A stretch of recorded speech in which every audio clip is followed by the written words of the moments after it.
Hello, everyone, and welcome to Hummingbird Hour. I know I'm not your typical host, but I am super excited to be here. My name is Ben Greene. I use he, him pronouns. I'm a project manager for Hummingbird Humanity, and I'm joined here by the fantastic and brilliant Anna Cass. Welcome, Anna, to Hummingbird Hour. Would you like to introduce yourself and tell us a little bit about yourself?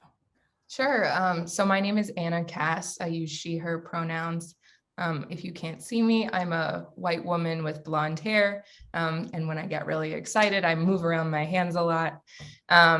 About me, I am so excited to join you all today and talk about digital accessibility.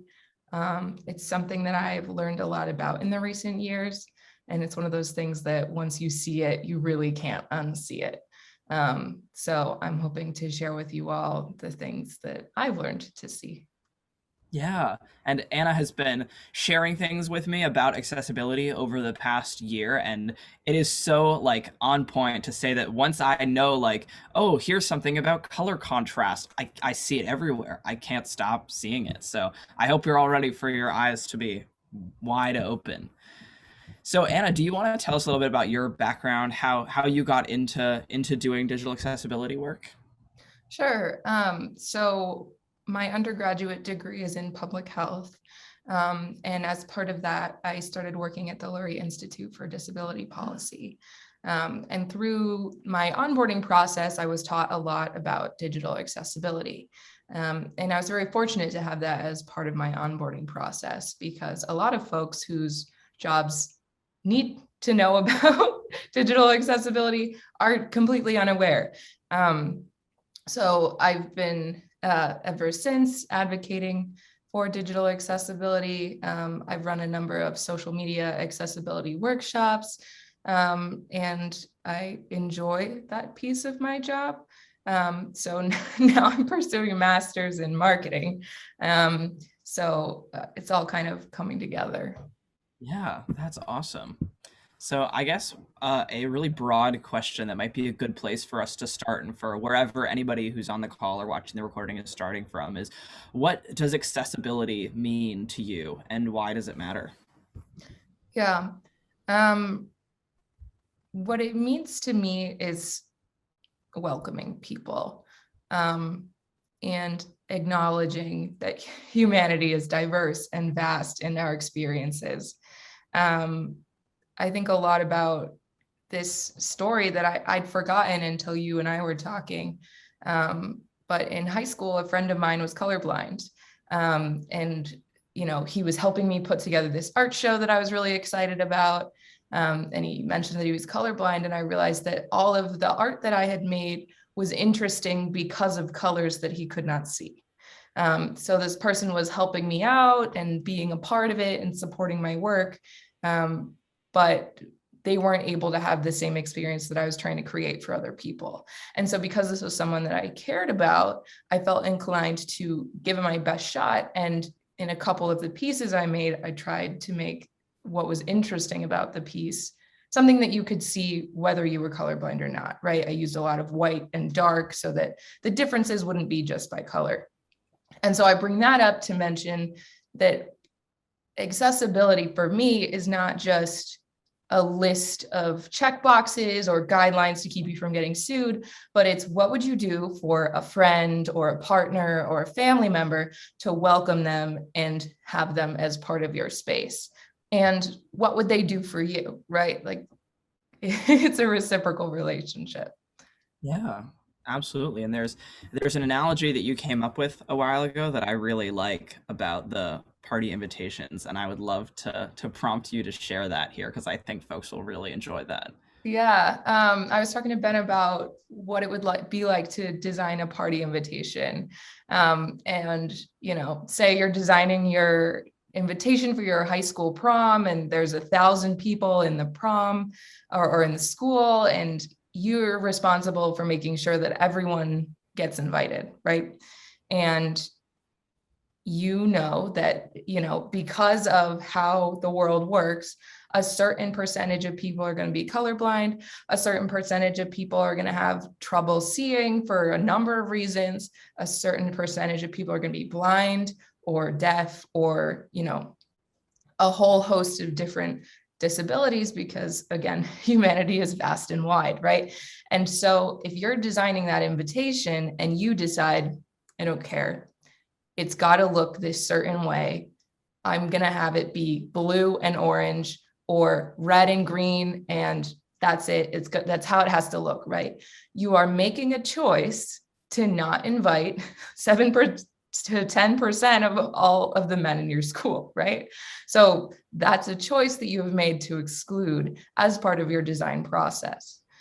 If you don't think about it at all, and perhaps you're doing that by accident, it still has the same impact, right? 7 to 10% of all the men in your school are not going to be able to tell the difference between the title and the background.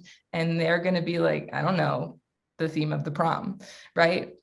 So that's kind of how I like to think about it, is what information are we denying people by failing to meet these requirements and be creative about it.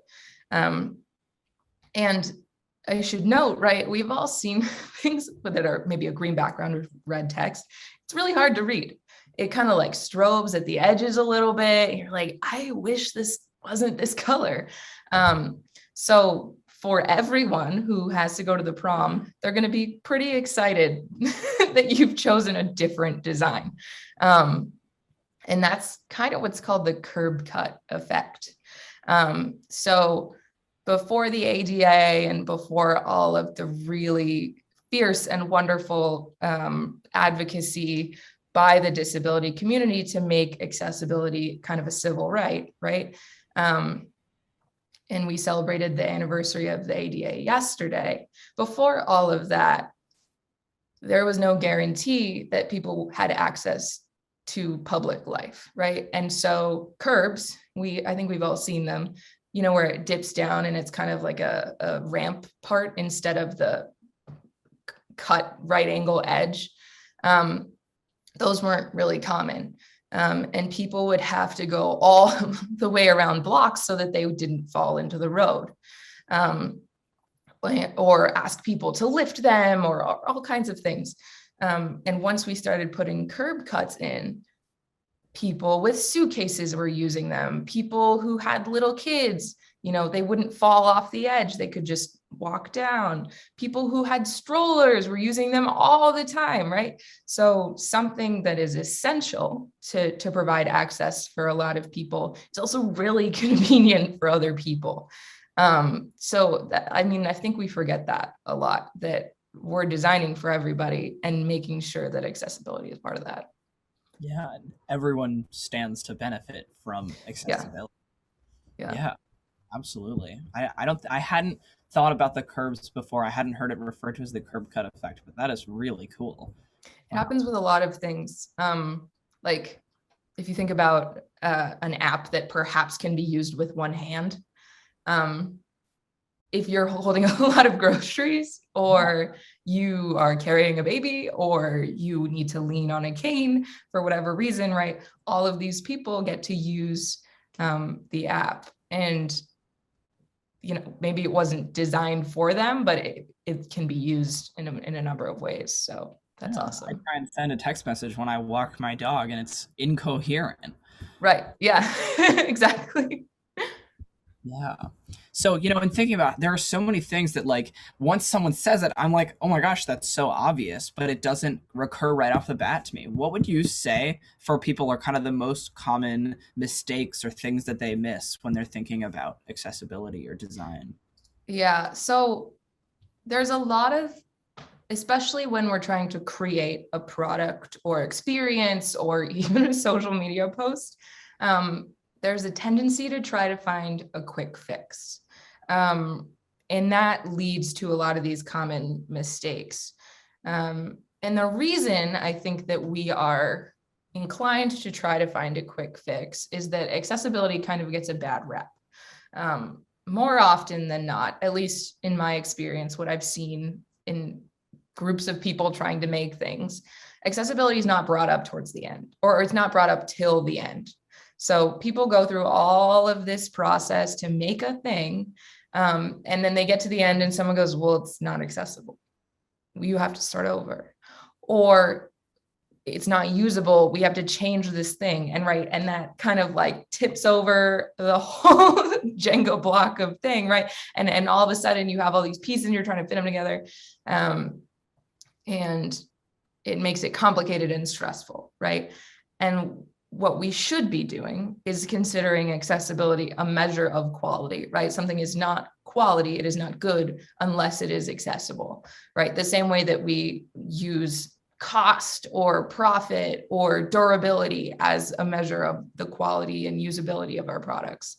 And so when it gets jammed in at the end, it's stressful and people are used to trying to make these quick fixes, but it rarely works.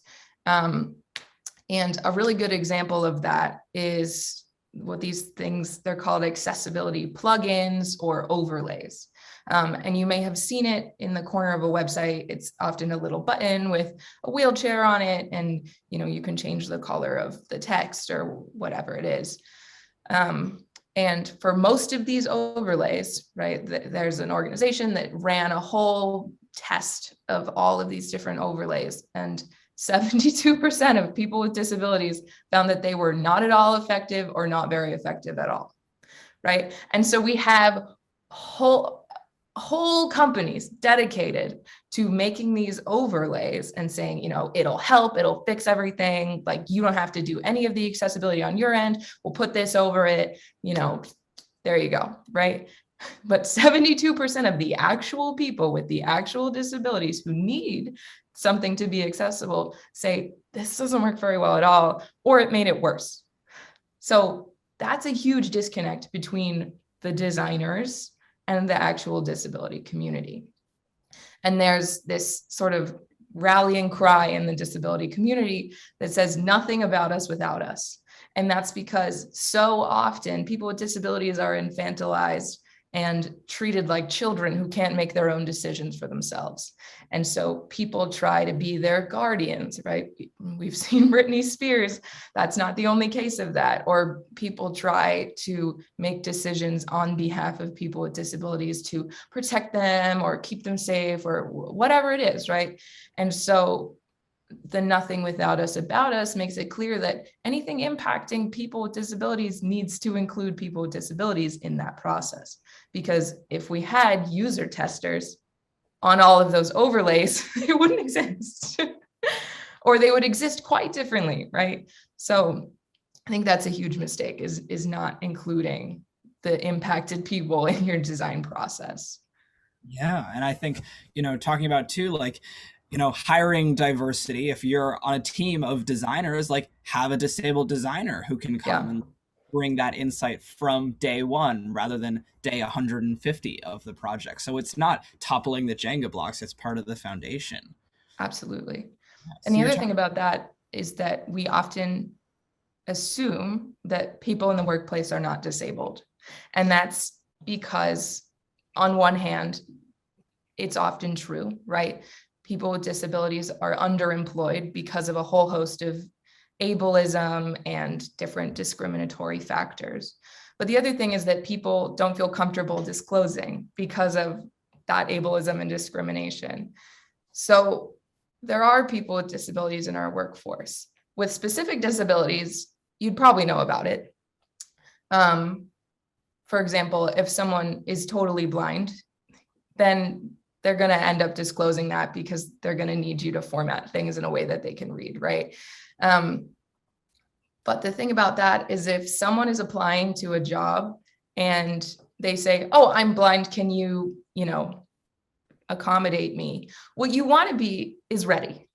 So we make this mistake where we consider external products for accessibility, maybe, but we rarely consider internal products, right? Sending emails back and forth, slides within the company.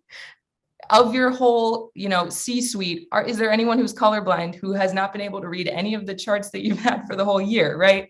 So it's another mistake is not considering the internal piece of it too, and you just reminded me of that.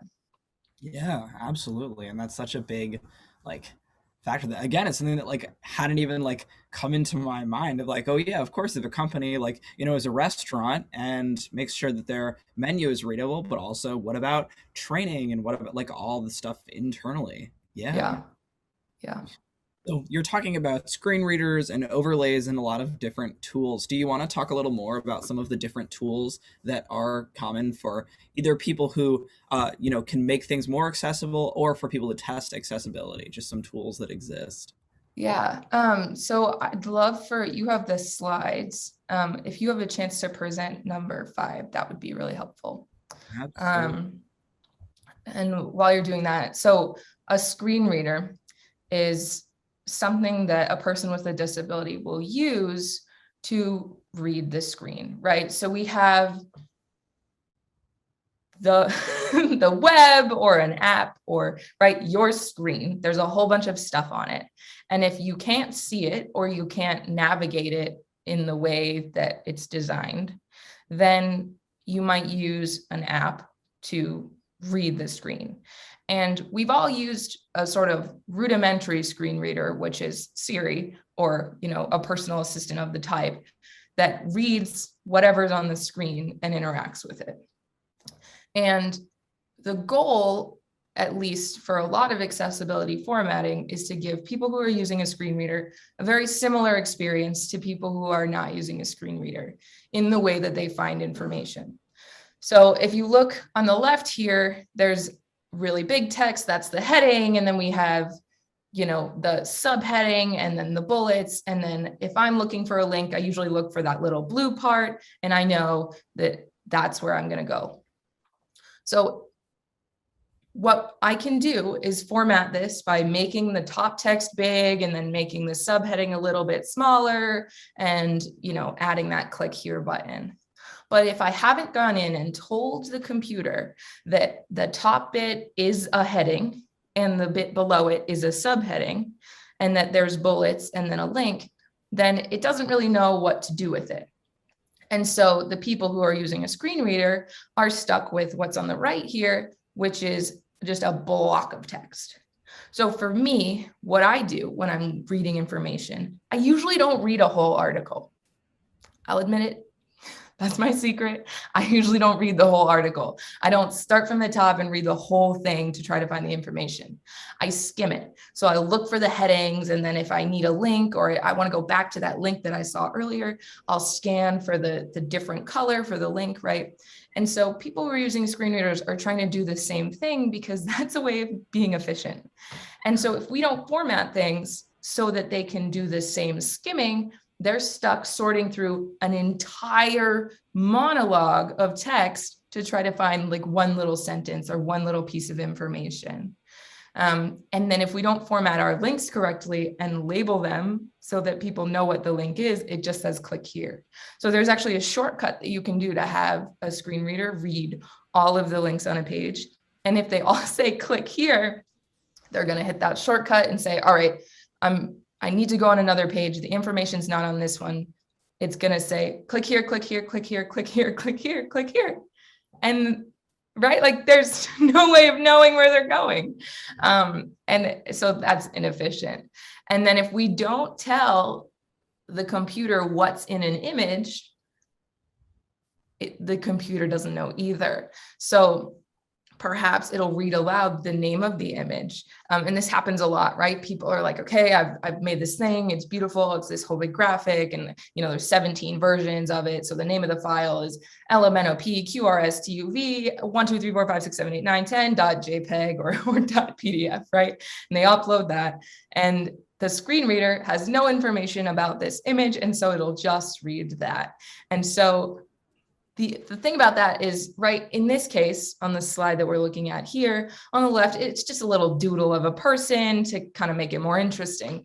But if we just have the name of the image, we have no way of knowing if there's crucial information in there. We have no way, like it is a closed box, no information. And that leaves people out again. So if we go to the next slide,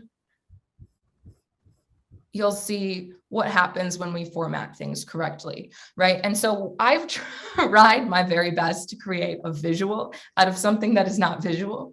And that's why on the left, it's kind of wonky, but that similar skimming is available, right? The same way that I skim on the left and I say, okay, big text, that's the heading. I want to learn about screen readers. And then over on the right, screen readers, that's the kind of box, right? And then nested within that, there's that second heading, and then the bullets, and then the link. So if I want to know what the heading is, I can scan with the screen reader in the same way that the person on the left can use with the visual cues. And then on the left, I just want to note that it says learn more about screen readers as the link. So if I play all the links out, instead of saying click here, click here, click here, click here, it's going to say link, learn more about screen readers. And then we know where we're going, right? We have directions, we have a destination, we know where we're going. And then I've provided an image description. So it says a little doodle of a woman typing on a laptop. So that's the vibe of that image. And I've shared that with people. And a big mistake that people make about image descriptions is they'll often try to translate a visual experience and provide way too much information, right? And I love to use this example that I think John Lee Clark shared of an image description of a room where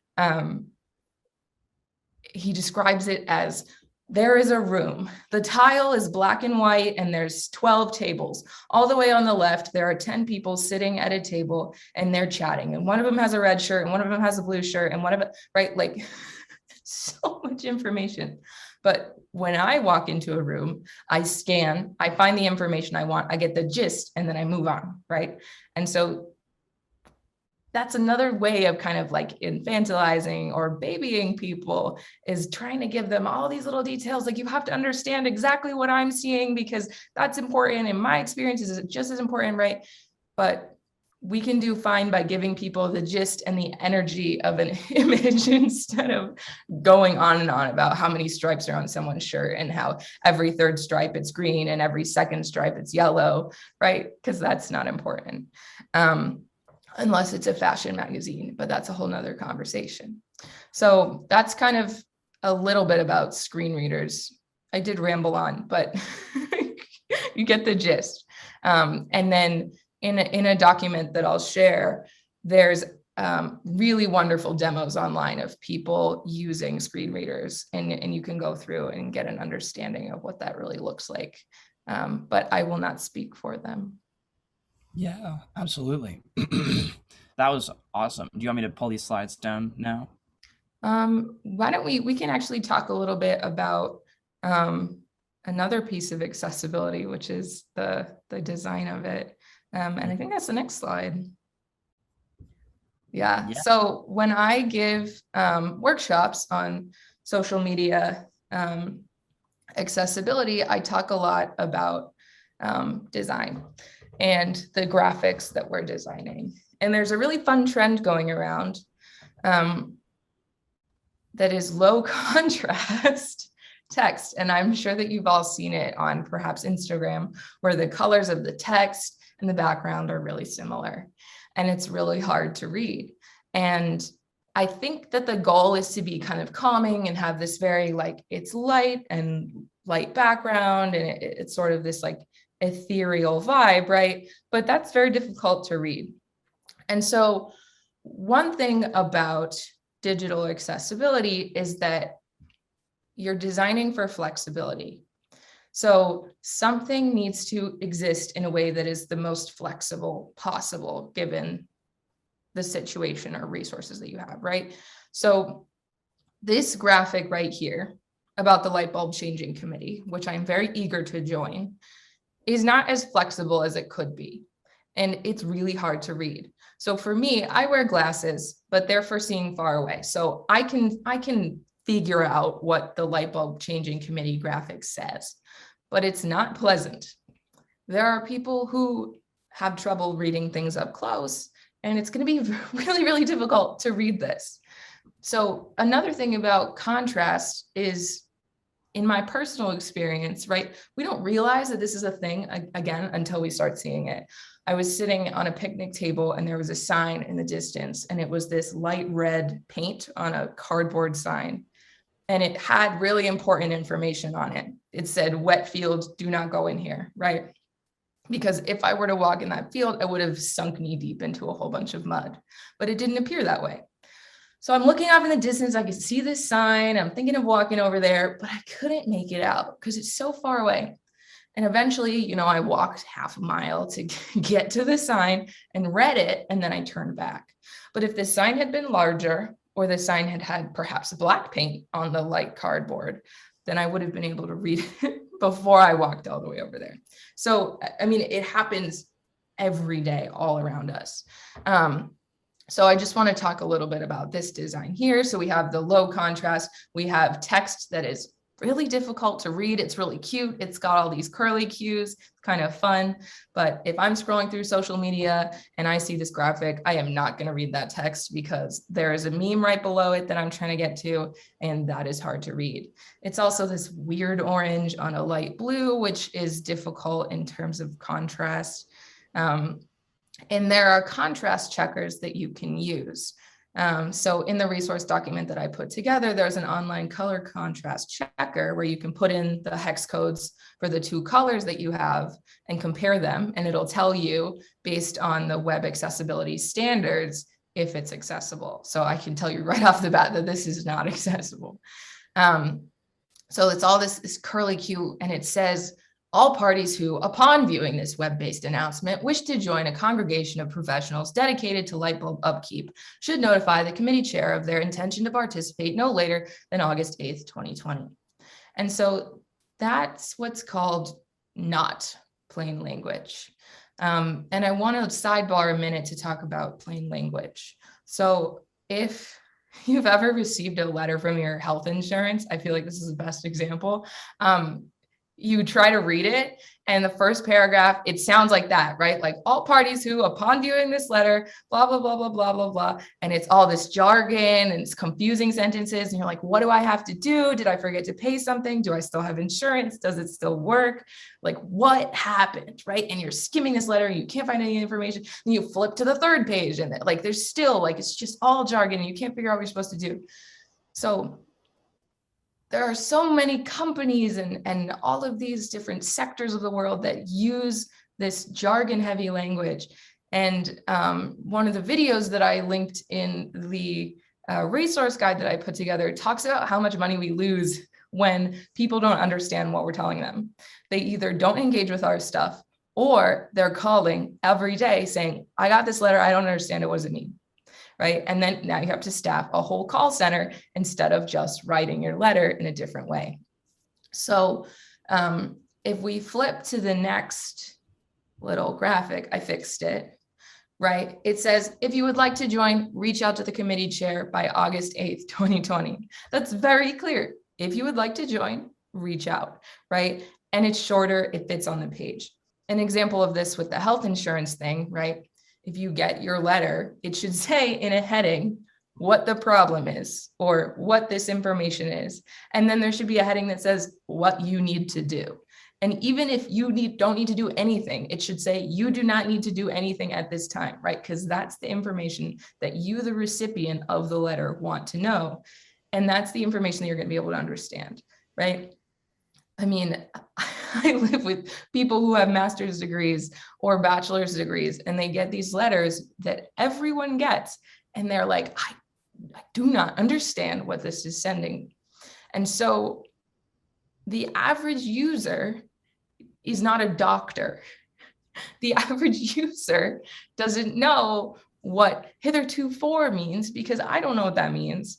And so the point is, right, we need to write things for the average human being to just understand what we're saying. I also changed the contrast, right? It's so much easier to read. If you're scrolling by this, you just get it. Light bulb changing committee. Oh my gosh, I love light bulbs. I love changing them. Let me read more, right? I made the text really clear in the hierarchy. So if I'm scanning this information, light bulb changing committee. Oh, I'm interested in that. I wonder if I can go. Meetings on Sunday. I'm free on Sunday. And then at 3 p.m. EST, oh, I'm free, right? And then now I need to know what I need to do to join. So I've thought about the person on the other side of the graphic, and I've made it for them instead of just repeating what maybe we say in the light bulb changing committee, which is all this hitherto for jargon. Does that make any sense in terms of like kind of the differences in the design considerations there? Yeah, and I just want to go and look at the bad one again. Like the and like I personally like don't identify as having a disability, and this is impossible to read. This is a horrible flyer. If I was walking across campus and I saw this, even not digitally, if I saw this poster hung up, I would walk past it because it's so much effort to read. And part of it is, okay, like you could say, oh, Gen Z doesn't know how to read script anymore, but part of it is that it's also a really messy like language. It's fun, but it's really messy. Yeah. This is so clear. So this group that works a lot on digital accessibility called Web AIM did a test on the top 1,000,000 homepages, right? So however you find the top 1,000,000 homepages, maybe the 1,000,000 homepages that are visited the most by people, they tested all of them for accessibility using an AI. And 84% of web pages in the top 1,000,000 had inaccessible color contrast. Isn't that wild? Oh, hi. Wow. That's so right. Like you would think that at least color contrast, because common sense would dictate that we would want something to be easy to read. Yeah. So I think that color contrast would likely be the thing that's least likely to be everywhere, and yet it is. Wow. And I think 97% of all the web pages had a significant amount of errors in the coding that would lead to like a notable impact on the end user for being inaccessible. Wow. So in terms of the landscape, right? Like I'm sitting here talking about this because everyone needs to know about it, because it seems like nobody does. And that's important. Yeah, absolutely. You mentioned something I want to circle back to that you mentioned is talking about, what is important in doing something like, a lot of us use social media. We post on Instagram, we post on Facebook, and try and do alt text is becoming more common, or image descriptions. And you started talking about, what information is important in translating the experience. Do you want to talk a little bit more about that? Sure. Yeah. So John Lee Clark, I recently read his essay called Against Access. And so we are in a webinar about access. So why am I bringing up something that says against access? So John Lee Clark is deafblind, which means that he is both deaf and blind. And so a lot of the different issues, I lost my focus. A lot of the different accessibility measures, thank you, that help someone who is blind rely on audio, and things that help people who are deaf rely on visuals. So the deaf-blind community has to be especially use ingenuity. What's the ingenuous? Has to use ingenuity a lot, right? And so John Lee Clark talks about how eager we are, and I mentioned this a little bit earlier, to translate our own experience for someone who has a disability instead of asking them what they would want to know. And so I've been thinking about that a lot when I make an image description, because I used to be inclined to say red text on a blue background says this, right? Well, the red text part on a blue background, first of all, that's probably a bad idea. And second of all, right, that's not usually what people want to know.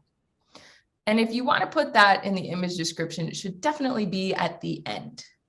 because the most important information is, right, the light bulb changing committee meets on Sundays.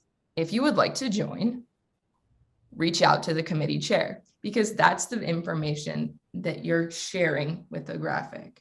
And so I think that answers your question, but an image description is the thing that we put in place of the image so that a screen reader or the algorithm, the almighty algorithm, knows what's in the image. And there are some artificial intelligences that will try to translate what's in an image, but they're rarely accurate. And they rarely give the feeling that we're trying to invoke by sharing an image, right? So if an AI can say a woman is sitting, well, if I share something on Instagram, yeah, I'm a woman who's sitting, but what I'm trying to show you is that my outfit looks fantastic and I'm very excited about it. So a woman who's sitting doesn't convey that. But if it says, you know, Anna is sitting and smiling really brightly in a blue shirt that's, you know, really flowy and the light catches it, right? Well, that kind of translates the experience a little bit so that I'm sharing the same things, right? And so it's kind of a thing that you have to practice. I think it's a thing that you have to practice, and it's a thing that you have to listen to people about and hear their experiences and what they want to know. Because if we're just guessing, then we're just guessing, and guessing is not, it's not what we should be doing, because of course, nothing about us without us. Yeah, absolutely. I always think a lot about red-green contrast, and to scare people a little bit. I've made another graphic, if you want to share it, just to kind of illustrate a point. I mean, not to scare people, but definitely to illustrate a point that this can have real consequences if we're not thinking about accessibility in what we're making, right? So if the light bulb changing committee, which is all powerful and knows a lot about light bulbs, is trying to do content marketing campaign, and they want to talk about preparing to change a light bulb, well, they have this graphic that says, if you're preparing to change a light bulb, in green, leave the electricity on so that you know when the light bulb is unscrewed. Oh my gosh, I flipped the colors.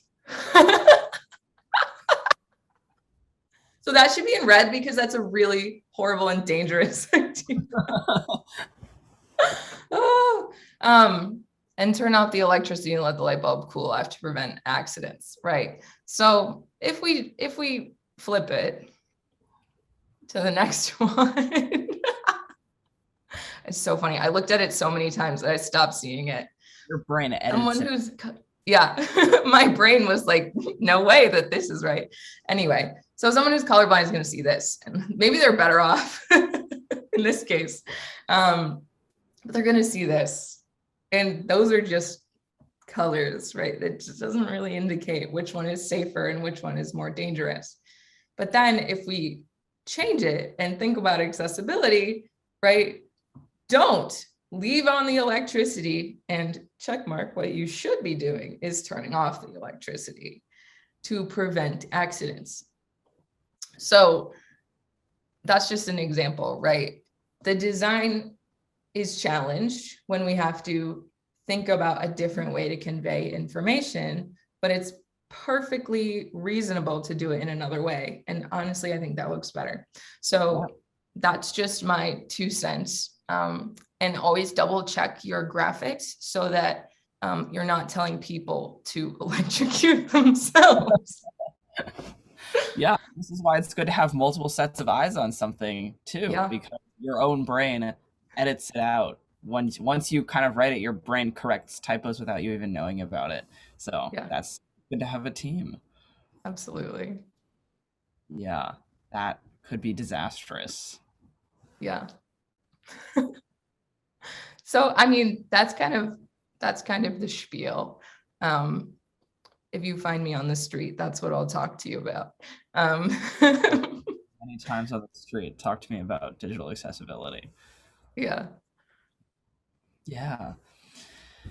I'm trying to think if I have any other questions. Are there other things that, ways that accessibility sometimes gets dropped or forgotten? We've talked about a couple of examples or different processes where it can get added. We talked a little bit about that. Do you have any other thoughts you want to add on that note? Yeah, so I think we talked a lot about processes where it gets dropped, right? If we don't consider it from the beginning or we add it in quickly at the end. But when we consider it from the beginning, there's actually a lot of really wonderful things that can happen, right? So when we're talking about an issue, we can approach it from two different ways, right? If you don't do this, a bad thing happens. But on the other side, there's if you do this, well, then what does happen? And so if we're considering accessibility and flexibility, which is sort of intertwined, then the things that we make are creative and problem solving, right?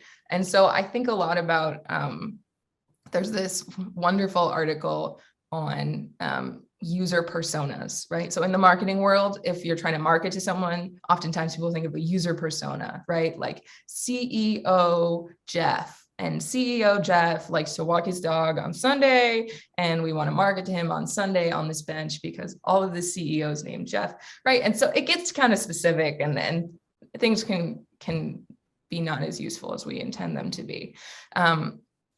But there was once, and I forget which part of the military it was. I think it was the Air Force. They took 140 different measurements of people's bodies, and they found an average. So the average person in the Air Force is, 5 whatever and this many pounds. And so then they designed the seats in the aircrafts to be for the average person. But then every single person who sat in one of those seats didn't fit because no one is the average. And so all kinds of, right, ergonomics, safety, right? Like a car seat is designed to crash, right? Not talking about aircrafts, but like a car seat's designed to crash. But if we're just using an average, well, then if I fit the average, I'm safe. But if I'm outside of the average, there's a dangerous element to that, right? So when we start innovating and thinking about flexibility, then we're creating things that work for more people. So if we create an aircraft seat or a car seat that is flexible and can change size or fit right where people need it to, then they're safer. Or if we create an app that works with one hand or two, or we create a game that can be used by someone who's colorblind or not colorblind, then we've reached more people and our thing is more usable. And that's higher quality in my view. So I think that it's a really, really important lens to consider, because otherwise we're failing to meet the needs of the people who are interacting with whatever we're making. Yeah. I think that there's a whole book on, I forget what it's called. I'm sure you'd be able to Google it. But there's a whole book on the dummy that they used to, or the like plastic version of a human that they used to test car seat safety, and how different dangers came from that, because it's not the size of most people. Wow. I had no idea. Yeah, it's like a whole thing. I wish I had the link ready, but it's another really good example of kind of the opposite of the curb cut effect. Wow. So with our last, about 10 minutes, figure there's a broad group of people watching this or watching the recording or reading the article. Some of them might be CEOs and designers, and a lot of them might be just day-to-day, like employees, people who don't have that much power. What suggestions would you give to someone who doesn't have, design control of their company or just wants to be more accessible in the things that they do day to day? What can people do? Yeah, so if you're in a design capacity, there's usually a meeting at the beginning of a project. And in that meeting is a really good time to bring up do we consider accessibility? What are the accessibility concerns for this project? And even if you don't know right off the bat, you've brought it up, and that's really important because then that can be part of the research going forward. For folks who are not disabled but are interested in doing the essential work, which is to include people with disabilities and make things accessible, make sure to get the perspectives of people with disabilities, right? Especially with that overlay thing. If you were to just Google, how do I make my website more accessible? There's all of those companies have their social or their search engine optimization absolutely primed for you to come across that first, right? And so all of a sudden you're gonna get that information. But if you don't double check and see like what's the disability community saying about it, you're gonna miss really key information. And then there's also, right, so we talked about the curb cut effect where fixing something to include people with disabilities and make something accessible also helps many other users. There's also sort of a business related curb cut effect with digital accessibility. So if we provide image descriptions and we code our websites in a way that an algorithm can understand it, well, then your search engine optimization is going to be through the roof, and Siri is going to be able to interact with your stuff and all of these different things, right? So there's kind of, I hesitate to use a business case, but there's multiple benefits to doing something.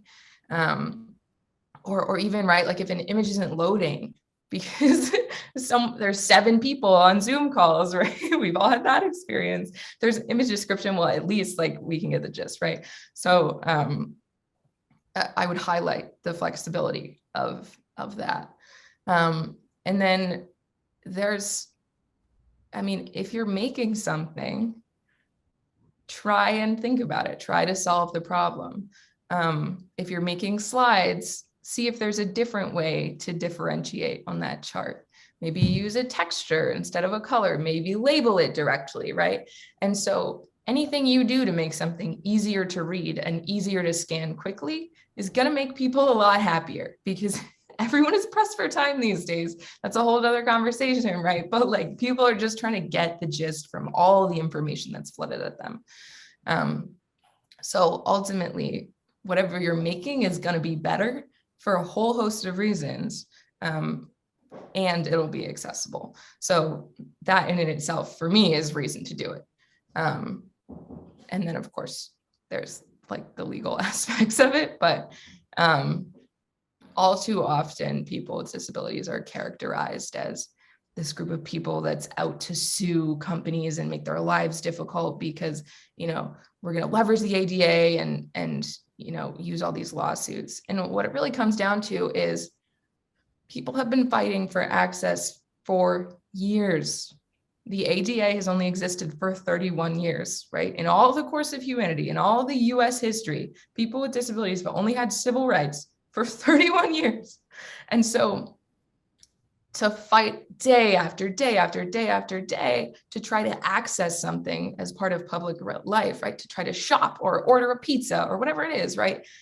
Eventually, if people aren't listening, you're going to have to use the law to help to get them to listen, right? And so that's perfectly avoidable if you work with people with disabilities to make something accessible, if that makes sense. Yeah, it's not they're not coming to attack you. They just want to be included. Right. That's a perception that people have of a lot of different, underrepresented groups, is that like when I say that I'm trans, people are like, oh my gosh, are you coming to like make bathrooms illegal? And it's like, no, I just want to pee. Like people get very nervous when they talk about a lot of different things about inclusion, and everyone wins when we include more people. Yeah, absolutely. And I guess, and I hesitate to say this because I don't want to make light of a lot of digital accessibility, but oftentimes it's not that complicated. Like it's not that deep and it's not that hard. You just have to not break the code that exists. And if you're starting from scratch, designing your own website, right? But like, if you're just using like a Wix template or something, they have a lot of tools Wix I used as an example, but there, there's plenty of, this isn't sponsored, there's plenty of different web-based, like you make website hosts. But if you just insert a heading and keep it as a heading, then the computer knows that it's a heading. As long as you don't mess with it, you're kind of doing it right. So the same way with documents, right? If you've ever tried to make a document and there's like all these different formatting things on top, and I never knew what those were until I took this workshop on digital accessibility, and I realized, oh, if I use a heading format, then the like secret code in the back of the document knows that it's a heading. Just fantastic. So there's a lot of really, really simple ways that actually make your life easier, right? Instead of having to go through and change the font size for everything, you can just click it. So yeah, there's a lot of really simple ways to get started on it.